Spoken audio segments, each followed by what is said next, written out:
Mm, mm, All right. mhm. We're ready. All right. Woo-hoo.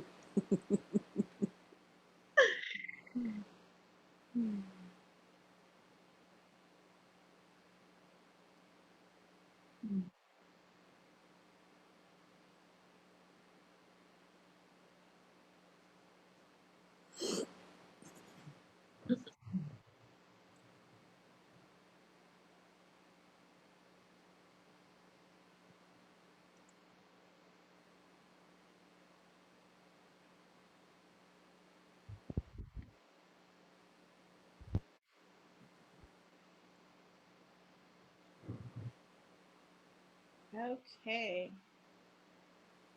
And we're live. Okay.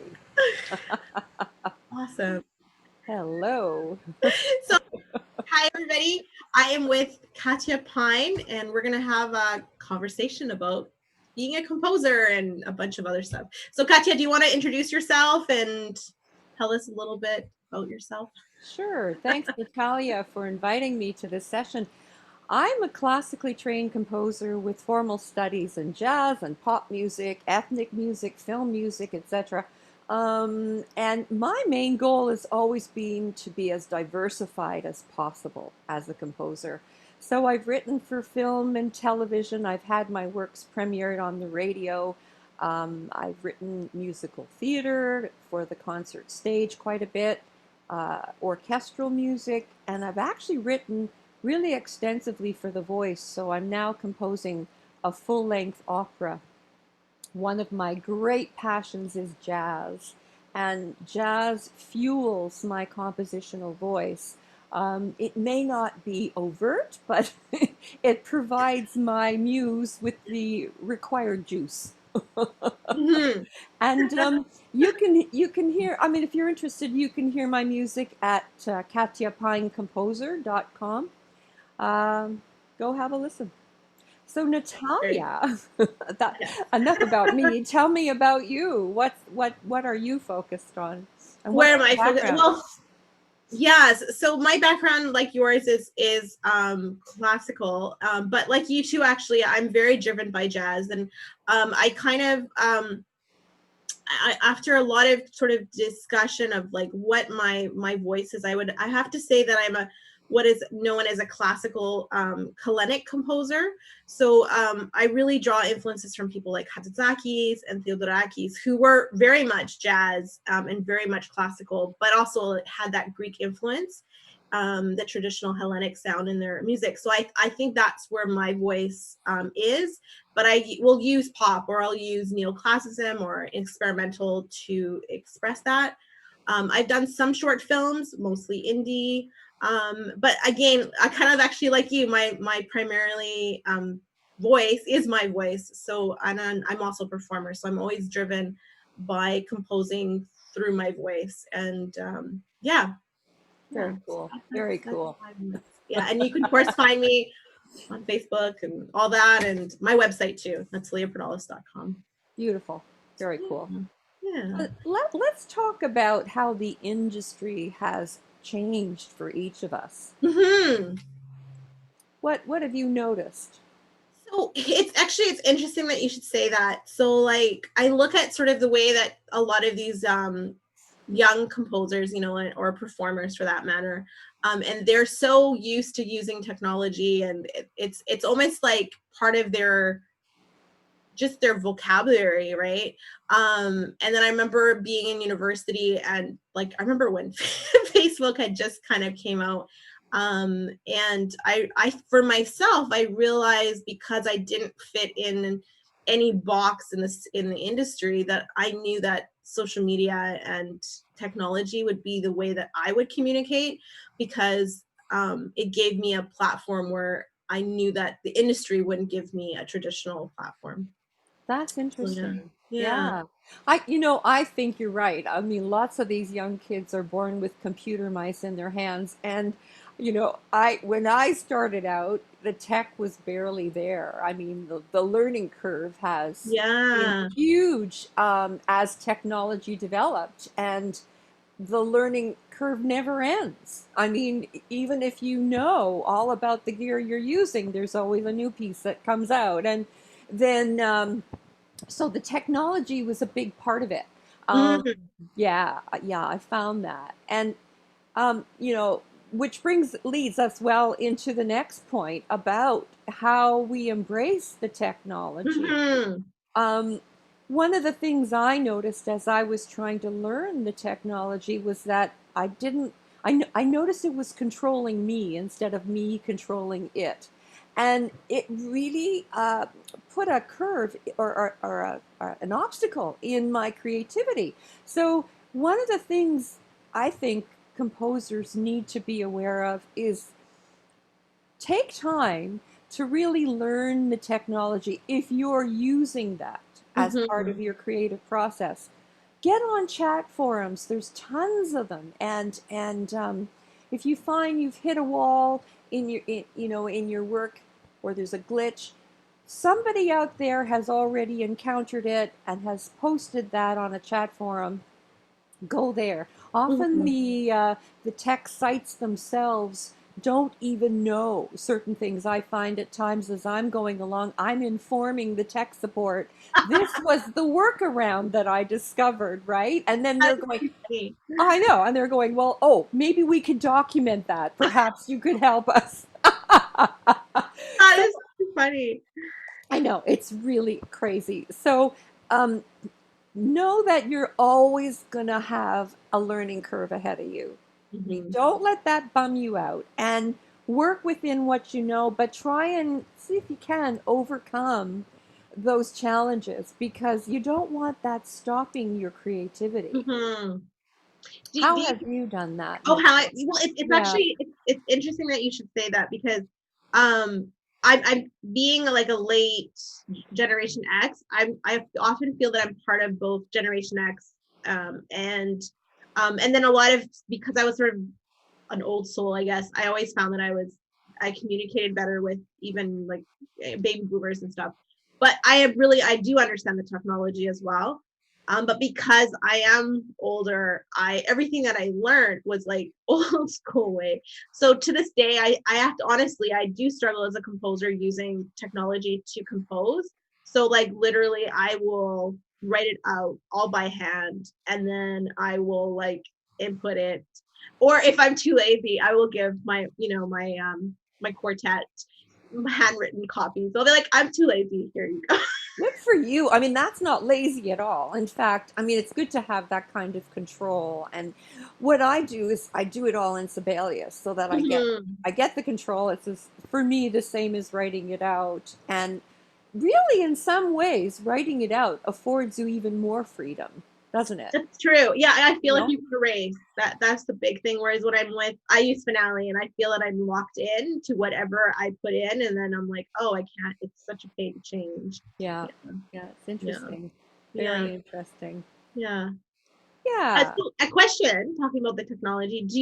How do you input your compositions into Sibelius? Do you use a pencil, like an electronic pencil, or do you use a keyboard to No, I'm play? using a controller keyboard because I'm A controller using keyboard. Sibelius and Logic, so both, and it's a lot easier with a It's a lot keyboard. easier. Okay. Oh yeah, absolutely. Mhm. Yeah. Yeah, yeah.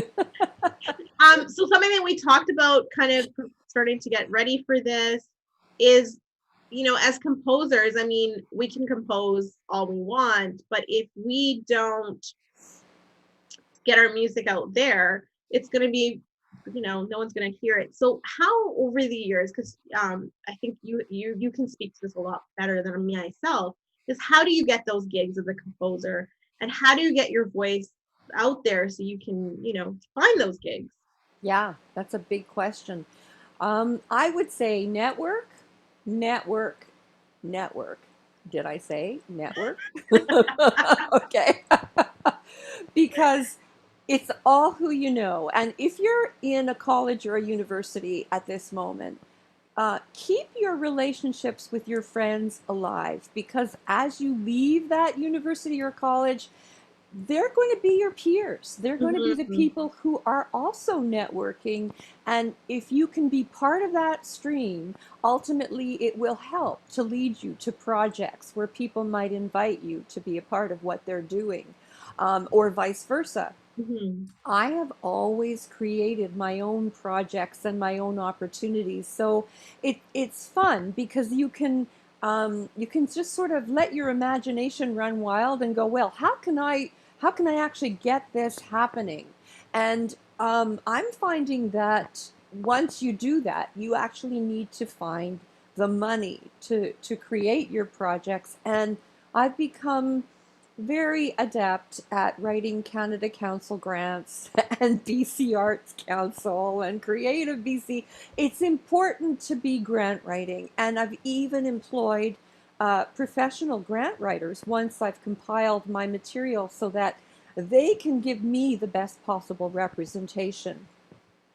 I've also enjoyed collaboration. As a composer, we can get really isolated and navel gaze and think how wonderful we're doing in our own studio. But you've got to get out there and be a team player. Collaborate with other musicians or lyricists. If you're a composer, you're going to find that you need to work with other people to keep growing as Mhm. a creative. And so while you're doing that and you're being a team player, you want to make sure people have a really positive impression of you because you want to have repeats. You want to Yeah. keep growing these connections that you've already made in your college or university or socially as you're moving about. What happens is in doing all of that, you're establishing trust. People Mhm. trust in, first of all, who you are as a person, what it is you can deliver as a composer, because they've already had some experience working with you. Join niche websites. So if your thing is heavy metal, get on a heavy metal forum, get on a songwriting group, get on an improv group, whatever your passion or your brand is. Connect yourself that way on a website. You're going to find that opportunities will come your way. Mhm. People will be talking in these forums about their latest thing. And what you could do is simply offer what you have in that Mhm. area to the people chatting. And who knows where that will lead. Now, I found when I got out to BC, because I'm not originally from BC, I joined a professional event, which was known as Art Song Lab. It's still running, and it's for composers to pair with poets and create a new art song together. So another collaborative opportunity, and that led to the writing of my current opera because I met the librettist there at that event. So you're going to find one event leads to another, leads to another. And another thing, if you're in the film industry, you might want to attend or become a member of the Vancouver Post Alliance. That is a conglomeration of post production people from all walks of the film industry that get together and create events or seminars that are informational. And composers are certainly a part of that process. Um, you want to hang out and meet folks in the post production industry. Don't be in their face. You just want to chat with people and let people know that you're a composer and you're available. But don't let that be the first thing you say. You want to keep it casual. Make You make a want friend first, Yeah, basically. make a friend first. You want to join professional organizations, and we'll talk about that later, such as, the Mhm. Canadian Music Center. In their newsletter, they give leads to all kinds of composing opportunities across the globe. Those are fun. Those are fun to try out. You could even give webinars and seminars and workshops yourself, like capitalize on what it is you have to offer, as you are doing, Natalia. um, you know so that you're you're live in your own community, and people have a face and a name that they know immediately. If somebody says, "Oh, I'm doing such and such a project, do you know who might, ace in that particular genre?" And your name could come up very easily because Yeah. they've seen you. Uh, be prepared now, in the case of the film industry, be prepared to emulate or study a style that you know nothing about. Because if somebody comes along and says to you, "I'm writing a film and it needs a country western soundtrack," and you abhor country western music, you never It's say just that often, you yeah. do. Yeah, Yeah. you get in there and you study every country western music artist, and then you learn to emulate that sound, so that Yeah. you Yeah. can get the gig. Okay, this is all about getting the gig. So You the more diverse that you are, the better it is for your career. So ultimately, actually, I remember a professor of mine saying that wear as many hats as you can in the industry, because the more hats you wear, the more successful you're going to be as an artist. absolutely. And speaking of which, find mentors, because your teachers or people who you admire can become mentors to you, because they can support you and get you to assist in their work, because often they're overloaded and they can't do the copying or the editing that their scores need, right? And Yeah. that ultimately puts your foot in the door for that kind of work. As a composer, we don't just write music. We can be doing copying, we can be editing, and helping other composers. But the bottom line is, ultimately, you're going to have to do some teaching. You're not going to make big money in this industry, so don't think you're going to hit it big. The very few at the top of the top of the top, like, the Stings and the Stevie Wonders, and those are the folks that make it big. Yeah. Folks like you and I, we're slogging in the trenches, and we're not going to make the big No, bucks. So, either we're known as working musicians or working composers, and yeah, you yeah, know, absolutely. yeah. I was just talking about this the other day. I said, as far back as you go, a working artist taught. You can go Bach. What was Bach doing? Absolutely. And that's just a hardcore reality of our industry. You're going to have to do that. Yeah. Mhm. Yeah. Yeah, it's very, very, very, very, very. Yeah, it's actually funny that you mentioned about networking and stuff. I actually recently met a composer who does he specializes in horror. He I'm writes sorry, I missed that. a composer. He specializes in horror. That's like the genre he writes in. Yeah, he writes Really? the coolest stuff. And it was really funny because he writes a lot of stuff for Netflix. And I said to him, "How did you get Netflix, right?" And he's like, "Well, I went to Vancouver Film Festival," and he's like, "I just talked to people, and then I met this guy who then like later contacted me and said, 'We have this Netflix thing. Can you throw something on it?'" And he's like, "Now we have a contract with Netflix." Isn't that So great? Yeah. yeah, The so it's really VIFAMP, the good. Vancouver International Film Festival, runs seminars for post production and composers, and that yearly. So it's often good to get in on those, and just like, it Mhm. was great because we got to watch the fellow who writes the music for the new Star Trek series, record, show a recording session, which was really great. It was fun. Yeah. Yeah. Yeah, Yeah. I think too as well too. It like sometimes I think, even if you're like a singer songwriter, a lot of times people will think, oh, that's not for me. Like somehow I'll get my music into movies, but like I can't go attend those things. That's for composers. No, you're a composer. Go to those conferences. Go and network. Yeah. Absolutely, and stay connected, because as composers we need performers. So stay connected to your performers. Yeah, let Yeah. them be interested in your music, and form relationships with performers, so that when the time comes, you get your voice out there, because you can't play all the instruments, and not certainly not simultaneously. No, no, So I think isn't it Prince that he was the only one, he would record all the instruments separately because he didn't trust anybody or something. I I remember love reading. it. Yeah. Well, and Jacob Collier is another one that Oh, does okay. that, isn't it? I don't know if you know him. Not sure. He'll go around the stage and put each instrument on a loop and then keep adding them and adding them and adding them as he puts voice on top. Yeah, yeah, So yeah. again, the technology is part of that. But yeah. But again, that's just one genre, and if you want to be in that genre, absolutely. But maybe you want to do other things. So of course, it goes back collaboration, Yeah. collaboration. Yes. Yes.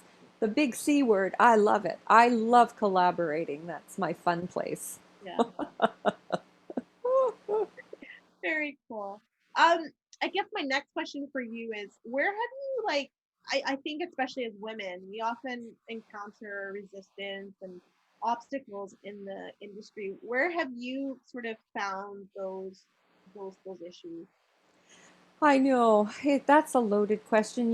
I mean, particularly in the film industry, most film composers are predominantly white males, and so, if you're BIPOC, a person of any kind, however remotely connected to that, um, there are disadvantages of being pigeonholed Mhm. because of your ethnicity, and you have to watch out for that.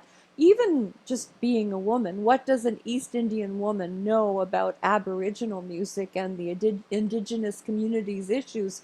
You could get pigeonholed fairly quickly. Now, women are becoming in style more. It is true, but I like sometimes it worries me too because it's like, are they just putting us in positions because we are a woman, or are we getting because we're yeah, because we're becoming in style, which is really stupid. I mean, those blind auditions are always the best because Mhm. all it does is judge someone on the basis of their sound. Yeah, Again, how could a woman write for a spy thriller soundtrack? And I've even known, like in the case of BIPOC issues, I've noticed how some people will even change their names so that they're not so ethnic sounding just to get the gig, yeah. I've over been time. told that quite a few times to change my name. They're like, you don't fit your name, or I'll show up to audition and they're like, oh, we were expecting a Greek woman, and I'm like, I there's a Greek woman. Oh, I know. And well, in my case, I have a huge mixed ethnicity background, and so I could fit into any category, but which is fine because Yeah, then it presents opportunities in music creation itself because you know about them. But I'm also noticing that ageism is a big issue, and that as we all continue to age, we want to still be creative. And I have images of me on my deathbed writing my last notes, and I just can't imagine retiring um, at any point and just carrying on. And I keep getting reminded of my old university professor John Beckwith, who's a well-known Canadian composer, having a world premiere at 90 years of age. I mean, how cool is that, that is right? that's super cool. We all have something to say, and I think it's important not to give in to ageism and keep your voice as fresh as you can, regardless of how old you are. And if ageism becomes an insecurity, just just put it on the shelf. Like, don't walk into a scenario thinking, I'm an old fart and they're not going to respect what it is I have to say. Don't go there. Just Yeah, keep your insecurities in check. And, the fact that you're a woman, the fact that you may be a BIPOC person, the fact that you're old, all of those, can work against you if you give in to them. And that's a challenge. It yeah. can be. No, I think But that's really really important. I think even on the flip side, on for young performers, they worry about that too, like ageism in the sense of like, I had one student and she wants to be this pop singer, and she's like, well, I'm not 14. Taylor Swift, had her first, gold record. wow. I'm old. I'm 21. Who's gonna listen to my music? And I'm like, you're 21. Like, if I knew what you know at 21, I like, but and I think that our industry has set these standard. Even myself, I remember in university when I was trying to find where I fit in the industry, I was told, well, you can't go into opera because I was a late bloomer, so they were like, you're too old for opera. You know, you should have been, Oh, you know, doing this at 21 or what have you. And I was 27. So it's interesting how we put these constraints onto our artists in the industry, and but I think it's our responsibility as musicians, as composers, to set the example and just say no. It doesn't matter how old you are, how young you are. If you have something of value, do it. Yeah, I agree completely. yeah, Yeah, why buy into that? I mean, that's madness. yeah, Yeah, yeah. What a shame, eh? yeah. To be stifled because of those constraints. I mean, Exactly. yeah, and those myths, they are myths, that Yeah. have been perpetuated, and I think we're at an age where we're ready to debunk a lot of them. Oh, 100%. Yeah. Yeah, yeah, yeah. No, I think So that. the myths that perpetuate. Oh yeah, there's um, so many. Oh. oh my God. Well, in Canada versus the US, Natalia, how can you speak on that? Um. So, and the myths of what? Well, there's so many. If you're a plus size woman, Wow. you're automatically, I had a meeting with an LA agent. It must be about 10 years ago, who said, "Oh, you're totally, you're super talented.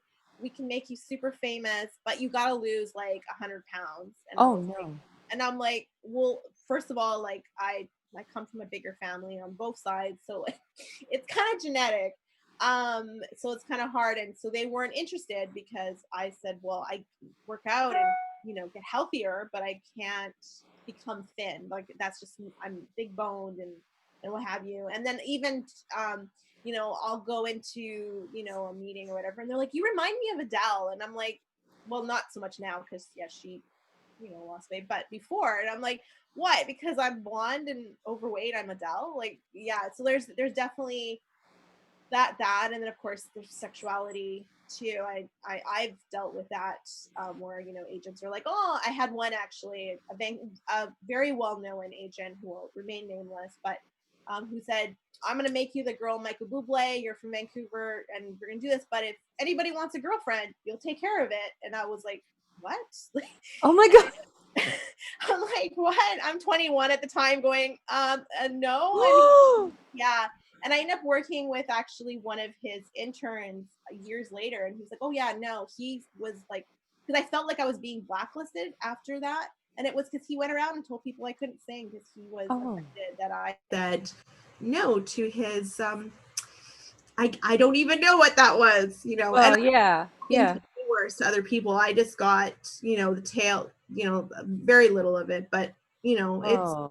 if you're not a strong person, if you don't have a strong support group, you're gonna run into issues. Well, that's where I think the sexism too plays into the industry where, sometimes as a woman creator, you don't know whether the person giving you the offer has any kind of hidden agenda, Yeah. where and you think, okay, is this person interested in what it is I have to offer because they're interested in my talent and ability, or is there something else going on? And again, trust your spidey sense, like if you feel something amiss, it probably is. Yep. And I think one of the best things we can do in the industry is just to be honest with ourselves and to be honest with our collaborators. And if you feel something is amiss, then it is. Yeah. And trust that. But again, do it with diplomacy. You don't want to create a trail of broken relationships behind you. Keep the doors open. Don't burn any bridges. That's really, really important. Yeah. Yeah, and I know you were mentioning agents in Canada and US. I noticed that we don't have as many in Canada. No. Um, it I have to tell you a story. In the 80s, I went to LA and I went to a jazz club, and there were agents all over the place. Oh, really? Oh, wow. I don't even know what that looks like. And they were throwing their cards at people, like Oh, literally. And I'm wow. thinking, I didn't at the time know much about, the whole agenting and what does that mean in the Yeah. industry. And I'm thinking, why are these people doing this? What is their motive? And, but then I discovered they were all up and comers that wanted, artists. And so they were looking for people. And so it's not anything like that in Canada. No. I don't think Do we'll do ever you see think it. it ever was in Canada? Do you think we had an agent structure back in the day? I think there might have been more. Yes, I do. Yeah. I do believe that. And even now, when you're looking for an agent, I find that they are hesitant to take you on unless you have a very vast, proven track record, because they want to make sure that you can deliver. And if you're not a high ranking, well known name, they would then think twice about Hmm. taking you on their roster. So that's kind of the scene in Canada. I'm wondering if it's the same in the US, and maybe it is a little more discerning now, Yeah. than it was in the past. I- Um, yeah, looking at sort of like I belong to an opera group on Facebook, like of opera singers. And it seems that they're all on the hunt for a good agent. Um, oh boy. and I know there's a few like agents in New York. I was talking to one agent. He's like old timer and very, very well respected and very successful, but it's very, very classical. And he doesn't really have the contacts out, so we didn't continue. But um, Right. I almost wonder if there isn't, and I almost feel like that managers have almost taken over that role in a lot of things. Unless, I mean, if you're an actor, then you definitely need an agent, and there's actually very successful agents here in Vancouver. But in the music world, I'm feeling that not a lot of younger artists are wanting to go into it. Um, and I feel like managers are kind of playing both roles. You're Yeah, quite right. Yeah, I think you're absolutely right. And if you don't have an agent or a manager, well, then you're on your own. And then you yeah, go back to that list of how to get the gigs, that I delivered earlier. It's hard. It's a yeah, hard slug. It really is. yeah. Yeah, to represent yourself. Now, here's the next Mhm. topic we were talking about, which is publishing. Yes. Yeah, what can you share about what you know on that? So publishing, I think this is the most important thing for anyone who writes any music. If you are in a metal band and you're writing music, or you're a jazz artist and you're writing music, or you're a pop singer and you're writing, anyone who writes any kind of music needs to understand publishing. And I know this is where it, like early in my career, I got screwed up because I didn't understand publishing. I remember meeting, I'll tell a little, funny little story. Remember meeting this old jazz artist. He was from New Orleans and he was here on a gig. I was just sitting at a park bench and we ended up talking. And you could tell now me looking back at that conversation, he didn't understand publishing. All he said to me, because I remember that time I was in negotiation with a record label, and he said, whatever you do, own your masters. And that was sort of the only advice that he could offer. And which of course screwed me over because I own my masters, but I don't own the storing of them. So yeah, I still got, I love it. yeah. Oh, that's fun. So he was an old timer, Oh, yeah. he was, like, he must have been like 80. He was like, yeah, I'm here for a gig and, we're playing the jazz festival. Yeah. And I was like, oh my gosh, that's so Oh, cool. I had no idea that's who he was. funny. I like went through and tried to find who he was, but I never did. But so I realized after I left my label that I really need to understand publishing. I really understand what it is, because you could say that you own 100% of the song or composition or whatever, but what 100% do you own? Do you own the lyrics? Do you own the performing rights? Do you own, because it makes up one big pie, but within that there is tons of other sections that you can own 100% of. And until you understand it, and it's not something that we can go into great, obviously, detail. Yeah, that's a vast, It's a vast. vast. And if Yeah. anyone is interested, hit me up. I love sharing this knowledge because no one had, until then, no one had shared that knowledge, and so now I'm like, everyone needs to know how publishing works. So if anyone has questions, like hit me up. Yes. But I think it's really important if you decide that you want to publish, and that's the other thing too. What does publishing actually mean? A lot of people think, oh, I'm going to register my music with SOCAN, and I've been published. And yes, SOCAN can like cover your butt if necessary, but it's not enough. You need to actually publish it, and there's specific ways of publishing your music, and it's important. I mean, I don't know if you know the guitarist Pablo. Do you know who that is? No. He's a Greek Canadian guitarist Cool. out of Toronto. Very cool. Super talented. He mixes flamenco with Greek music together. Nice. So he composed a piece, and Snoop Dogg sampled it. Yes. If Pablo did not understand publishing, he would have been totally screwed, but he did. He took him to court, and he actually won.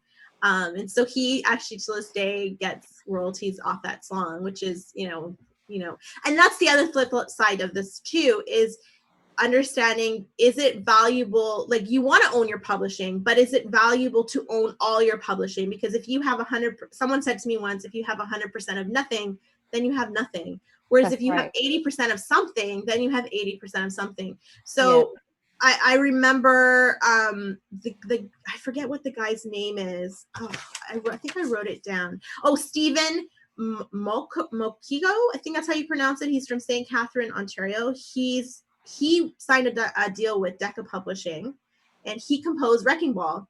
And Miley Cyrus was going through catalogs, found it, recorded it.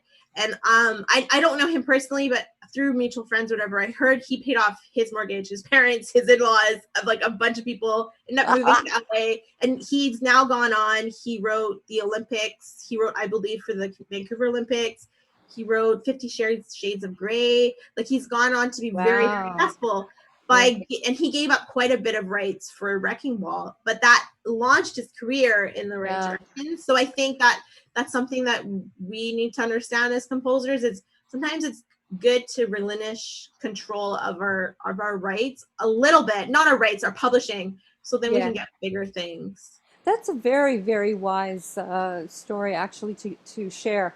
I was going to say, I've lost my thought. Sorry. That's okay. Yeah. Oh, yes. In the film industry, it is particularly a deep topic. And it's often a good idea to get yourself an entertainment lawyer. If you're ever stuck and you're signing kinds of contracts with people, have a lawyer step in and look at it. It's money well spent. Sometimes I know, like, the money issue becomes so huge as composers. We're not going. Keep it in mind, you're not going to make a ton of money in this industry. So, as you said, relinquishing a portion can lead to bigger portions further down the road. And having, our expenses to maintain our gear, buy new software, buy new instruments, talk to an entertainment lawyer. The list goes on. You have to teach in order to support yourself that way. And that's going to support you going forward. So What a friend of mine, she's a manager in Toronto, and she always told me, always have an entertainer on retainer, and it's so important. And also understanding contracts. I mean, that's what threw me off, right? Like when I mentioned I signed that contract where I own my masters, but I don't own the storing of them, and so that affects like all those compositions on that album, right? So it's really, really important. Yeah, those are lessons hard learned, I'm sure. If you're just putting out your own music and that kind of thing, you can self-publish, but it does mean that you have to have a really good representation on a website so that people can access your music. And then, you have to do a lot of social media and online artist profiles and that kind of thing to get your name out there and know that people see your material in some form or another. And join the Canadian Music Centre as well, if you're, because they help in distribution. So that's a big part of getting your sound out, right? That's interesting. Yeah. So I didn't know they did that. I'm sorry? I didn't know that they did that. Yeah, they do. They Yeah, do. well, Yeah, that's they good to they know. help with distribution. What ends up happening is that people are looking for concert music, will contact the Canadian Music Center, and in their catalog, they'll search the categories and send out, the options that could fit the bill for whatever those events are. So it does help to get your music circulated. Yeah. Yeah. Mm-hmm. Mm-hmm. Um, Now we were also talking about the AFM and music agents again. Uh, that that A word. Yes, they were. Yeah. Tell me what you can share about that. Anything more than what we've already talked Not about? not too much. Maybe you would Yeah. like to kind of talk a little bit about AFM and I used to be a member when I was performing more, and they were great. I mean, they'll go to bat, they'll do the contracts, you get people to sign them, and then you're feeling much more protected as a performer. As a composer, they don't seem to be mm, as beneficial. As at least that's my experience in the film world. It's often best to source out things like music libraries and music supervisors, um, because those are the folks that are going to take your music and are going to use it in a project. Music supervisors, there's lots of them out there. Music libraries, there's a ton out there. You can go online and find them. I would say talk to colleagues to find the best possible sources. Um, because some of the music libraries don't, they're not that reputable, right? They may mhm, not, um, what's the word? They may not respect the composers as much as they need to be by payment or uh, the royalties or any of that. Sometimes if they're small players, they may not be. mhm. Do your research, find out what people are saying, and the music supervisors in a film project. Those are the people that are sourcing out for original music or non-original music to get licenses to use in a film, right? So they might go to some of the libraries for that, or they might have their own libraries that they use for these projects. But again, I think we've talked to death about the agents, and yeah, that's the AFM and the agents. Yeah, Yeah. basically. I have Yeah, a yeah. question for you, since Hmm. we kind of talked about what publishing is. Would you like to kind of take, like, what is the difference between self-publishing and then belonging to a publishing house? And even there, like an indie publishing houses versus a mainstream. Well, the mainstream ones are going to get your stuff out there more. They're going to distribute more. The indie ones are great. Probably, I have had my music represented by an indie publishing house, and they're helpful. I mean, they're Mhm. probably going to do more for your music than you would be able to do yourself. There are only so many uh, divisions that we can slice ourselves into Yeah. to address all the avenues in this business that we need to, and I would recommend them if you're able to get connected to someone like that. It's been my decision after being with an indie publishing house, and this is going to possibly change down the road, but I'm self-published. Mhm. My website has all my stuff on it.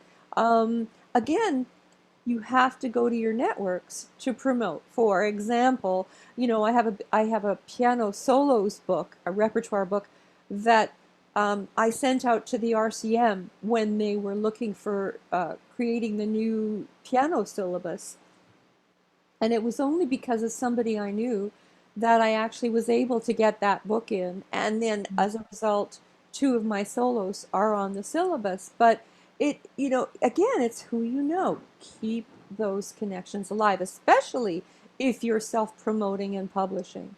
Mhm. You need people. You definitely Yeah. need people. Yeah.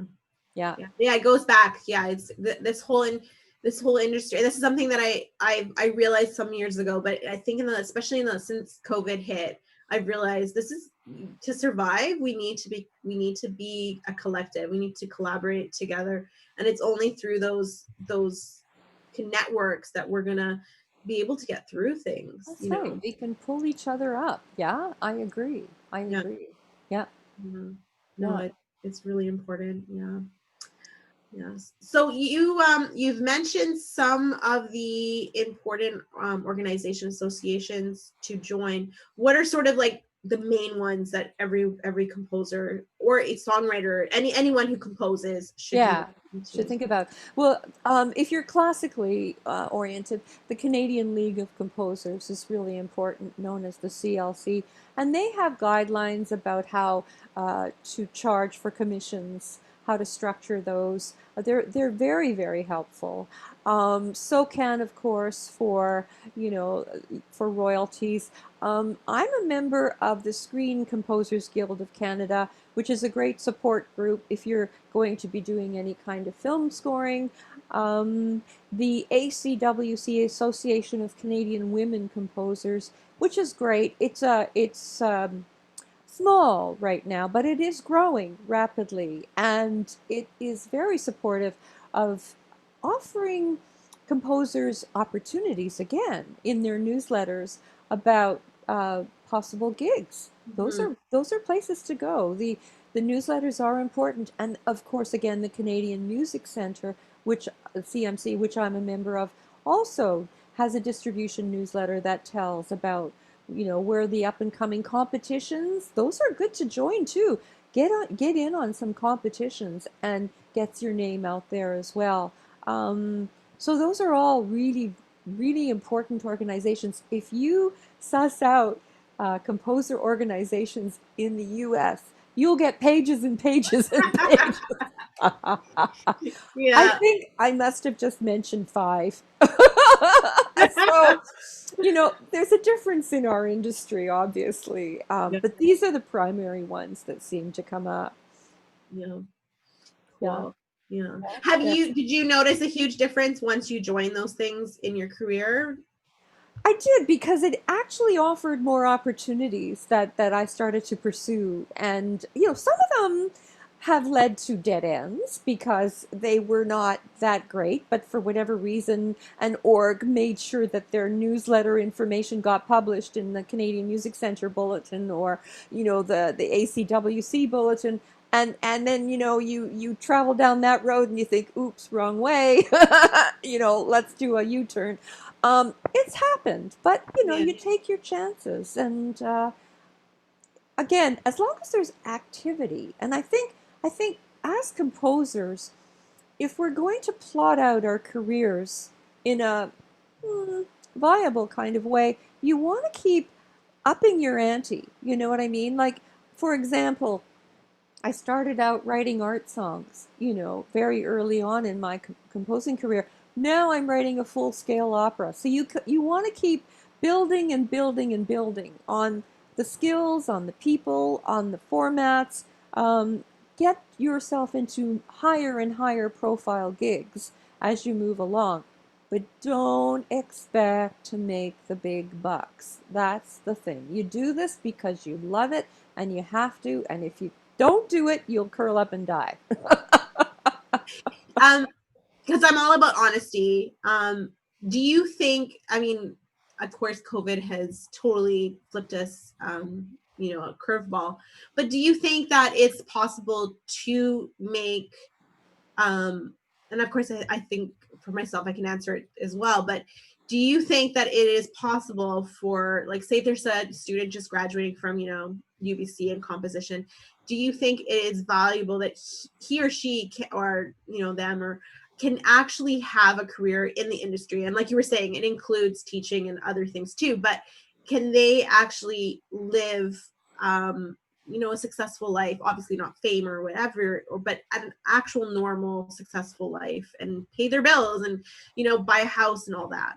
Just being a composer? Composer, but and everything that entitles that, teaching and all that Oh sort of. yeah. I mean, yeah, if you have a big enough teaching practice and you're getting commissions, or you're getting Canada Council grants, or you're getting government grants of any kind, yeah, you can actually make a go of it. I mean, you're not going to live high on the hog, but you're going to, within those means, you absolutely Yeah. can. Because You I know, think that's like huge, like especially for young composers and stuff. That's a huge issue because mom and daddy are like, well, you can't. Musicians are, the poor musician, the poor artist.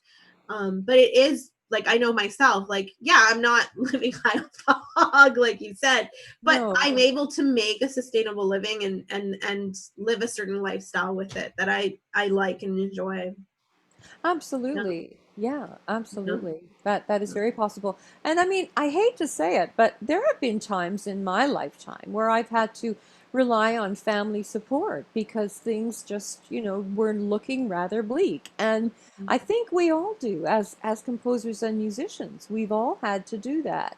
I don't think many people are exempt unless they come from, families who are unable to help out. But or Mhm. spouses or relatives of any Yeah. kind. I think that's Well, and that's the thing, like, because at the end of the day, really, this is everything that we're talking about is entrepreneurship. So it if you're is. an entrepreneur, I don't care if you're starting a restaurant or you are, selling clothes on the internet or whatever you are doing as an entrepreneur, you're gonna still have that struggle at first. It's just always interesting how if you decided to be an entrepreneur in music, you get the stigma of, oh well, you'll never be able to survive. Well, and also in music, it's not a straight line. You know what I mean? The trajectory, can go up and down, and when you're in a down, it's difficult to see the Mhm. light. I mean, the beautiful part is that we keep getting the opportunity to reinvent ourselves, to create new projects, to think creatively outside the box. I mean, all of those are beautiful things about the business that Mhm. you might not have in Yeah, another business, you yeah, know? Yeah. no, I mean, it's a great gig. If you can make your way through it, it's the best, yeah, no, because for sure, yeah. it makes your heart sing, at the best of times. So, yeah. Yeah. So, always remember, I mean, no matter where you are in your trajectory, that, things will change. That's one thing we can always count on. Mhm. Um, and that keeps the hope up, I think. Yeah, yeah, very true. Yes. Which kind of leads to my next sort of thing that we had discussed to discuss, which is, and we've kind of dropped on these things is, websites and social media, podcasts and all that. And really just finding your niche in sort of the virtual world. What are sort of what are sort of the main points that you think that artists need to be hitting or composers need to be hitting? Yeah. Social media is becoming so important, more so now than ever before, and especially with COVID. I'm Yep. noticing all kinds of new organizations are jumping out of the woodwork and saying, join us, and it's great because then you have the opportunity to broaden your net, your networking net, to meet new people, even virtually. I think that's a Mhm. great way to keep moving and get your name and what you do out there. I just got approached by a company in the UK that was compiling a book about women composers over the centuries and wanted to include me in their publication. That's And I awesome. thought, well, this is great. I mean, Yeah. so why not? So I would say, as much as you can spread yourself out there, go for it. Don't go to things that are sketchy. I mean, there are things that are out there like Spotify and iTunes and SoundCloud and Bandcamp. I mean, get your sound out there. Each of those are offering opportunities to create an online profile, so your profile can stretch really far and wide if you want. Mhm. And as you said, join niche sites with other like-minded collaborators, so that you get your brand, Yeah. known as well. Like, what would you add to that, I Natalia? think first and foremost is establishing a brand, more important than really anything. Because once you've established your brand, you don't have to sell yourself because people know who you are. It speaks for itself, and there's ways of doing that. That you can build that brand through social media, through Instagram, through Facebook and whatever. And of course, it's understanding your demographic, and I mean, that's a whole topic of itself. Yeah, absolutely. But I think it's especially, you know, understanding, especially if you want to be a successful, and I always talk about successful versus fame, because I think they're two different things. We sometimes think they're the same, but they're not. But if you want to be successful and you want to be able to make a living at this, you really need to find your niche. And understand that you're not going to have a broad, you know, maybe people like, you know, you may be really well known within a certain niche, right? Especially if you want to be composing for movies, for example. So maybe directors and you know, post-production people will know who you are, but you know, your neighbors have no idea what you do. Yeah. Unless you're singing at 2 a.m. or something. But really, it really find that niche, and then once you find that niche, really use social media to target that niche, and then you can find success, and it won't happen overnight. And social media, of course, is constantly trying to get you to pay them to enable you for people to see it. So it's really learning how to kind of jimmy the system, and that's something that I'm constantly having to do, is kind of relearn how to jimmy the system to get my voice out there and be heard. Yeah. That's great. That's great. I want to know how you're jimmying the system. We have to talk about that. I'm actually going to Jazz in December is actually going to be doing a series of workshops, and they've asked me to do one on social media. So yeah. Oh, awesome. Oh, that sounds Just watch great. my social media. Keep us posted on that. That sounds great. Yeah. Yeah, and remember, folks out there, that your brand and your niche is all about your strengths. Capitalize on your strengths. What it is that you do best is your niche. That is your niche. And, you know, if you want to grow it and change it, well, that, again, social media will help you with that, or the wonderful vast web that we're all, you know, have access to. Yeah. So that's awesome. That's great. Yeah. So I'm going to check and see if you have any questions. I didn't see any because we actually forgot to say that we are taking questions, which I'm so sorry. Oh, we have a couple comments from Aldis Delicion. I hope I'm pronouncing your name right. She says, I totally agree with collaboration and being part of a team. Yeah, but I think that's the only one. So I totally forgot. You're not talking, and I totally. So yeah, if anyone does have any questions, now's a good time. Yeah. That was a good time. Yeah. Yeah. Actually, I have a question for you. You mentioned earlier that you have you're self-published and you have all your music on your website. So do you have them professionally recorded to post on your website, or are they MIDI files? How do you do it? Because every composer I talk to does it differently. Yeah, it's good to have things professionally recorded. Don't put your stuff out on MIDI files. It's the god awful MIDI voice, and you know, it's horrible. It's horrible. It can't, even no matter how professional you are, doesn't represent what your vision really is. And so I have a CD out that's called Taking Flight, and we did a number of my song cycles on that, and then some of those recordings are online, you know, so to represent what the scores are. And so people are searching and can get a sound bite. Yeah. What are your thoughts on that? So for me, it's changing, and I think COVID has definitely kind of changed the way I look at it too. And I think a lot of what I'm doing now, even if it's a song, because a lot of what I do, because I'm also a poet, so a lot of what I do is writing poetry and then setting it to music. Cool. Is that it's almost like I want to create short films out of, like, not a traditional music video in the sense of, you know, that I'm performing in the video, but more of, this is actually a short little film that you're gonna watch, which it's interesting because, you know, if you talk to like the experts, which you know, they'll say, oh, make sure you're always in the video, and I'm like, no, I think that, you know, especially if you want to get into more film composing, it's a really good way of to kind of get it out there. And then also I find too, you know, because of everything that we're competing with Netflix, and we're competing with all these other things, especially right now. So if you have like a short film that's set to your music, you're gonna get a lot more, you know, bites on it, right? So For me on my personal website, I have my music videos that I've created, which I'm actually in quite a few of them. But That's great. I think as I go forward, there are going to be more short films. Yeah. Oh, I like that. I like that way of thinking, actually. Yeah. Yeah, I've got some of mine as well. Some of them are password protected, but on my YouTube channel there's a few Hmm. samples of that. Yeah, I think that's great doing that. Yeah.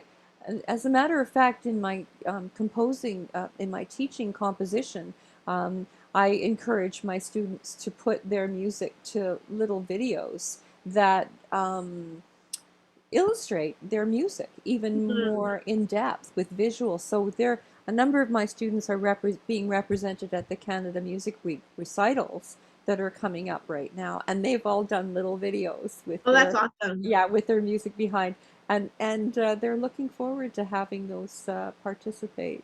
Yeah. Yeah, yeah, Uh, yeah. very, That's so very neat. cool. So neat. Yes. Yeah. Yeah. Very cool. So I think we're basically almost out of At time. time. Well, it's been delightful It's chatting with you, been very Natalia. insightful. Yeah. Thank you. Thank Oh you no, for thank you. having me, and look forward to continuing the conversation. Exactly. Yes. All Yeah. right. All right. Thanks Well, very much. no problem. Thank you. Have a Take good rest care. of the day. Bye Take care. bye. Bye bye. And for everybody that's watching, we're going to be taking a short break and we'll be back at 11:45 with Derek Chu.